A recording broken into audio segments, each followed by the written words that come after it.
right? It's a relative scale.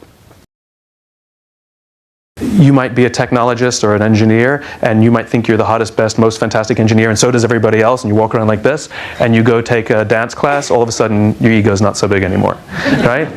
And let me be clear, your capacity to be an alpha in any population is not an absolute. It is relative to the population you're in. We are very comfortable with paying deference and offering advantages to those more senior than us. So when we assess that someone in the population is alpha, we voluntarily step back and allow them first choice of meat and first choice of mate. We let them eat first. We may not get the best choice of meat, but we will eat eventually, and we didn't have to get an elbow in the face to get that food. Good system.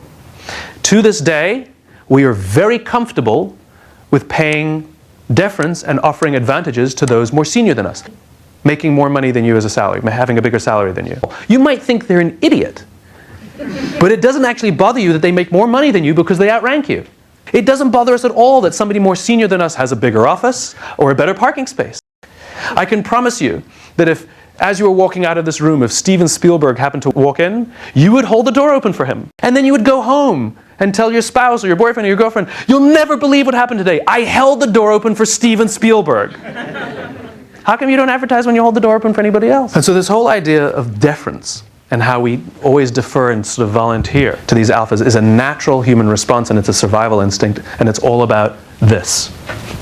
And that's the point. None of those perks that you get for being the alpha, none of them come free. We expect, when danger threatens the tribe, we expect them to rush towards the danger to protect us. That's the cost of leadership. They come at a very high expense. You see, the group is not dumb.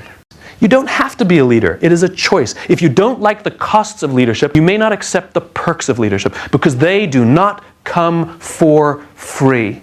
This is the reason why we are so viscerally offended by some of the banking CEOs have these disproportionate salaries and bonus structures.